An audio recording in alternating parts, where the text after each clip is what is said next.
So, for today's video guys ay magbubukas tayo sa ating Piso Wi-Fi. Kasi bukas yung due date ng internet, PLDT. So, kailangan kong magbilang para makapagbayad tayo bukas. Tara, samahan niyo ko guys.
So, ayan guys, mag-uumpisa na tayo sa ating pagbibilang.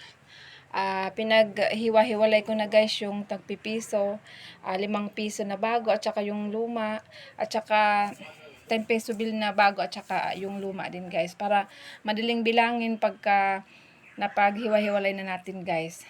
Tara, samahan nyo akong magbilang. Medyo ano lang tayo guys, silent mode lang tayo para hindi tayo malito. Ayan. So, bali ito pala guys ay pambayad ko sa internet and din sa power bill. Ayan guys, kahit pa paano, nakakasurvive yun yung pangbayad sa kuryente at saka sa internet guys. Galing dito sa Piso Wi-Fi. Bali, ang Piso Wi-Fi nga pala dito sa bahay guys is dalawa. Isa dun sa harapan ng tindahan at saka dito sa malapit sa garahe guys, dito sa tapat ng aking kwarto. Ayan guys, yung dalawa na yan guys, kumbaga, yung sa tindahan, minsan doon ko na kinukuha din yung pambayad sa tubig, pambili ng gas. Ayun, hindi na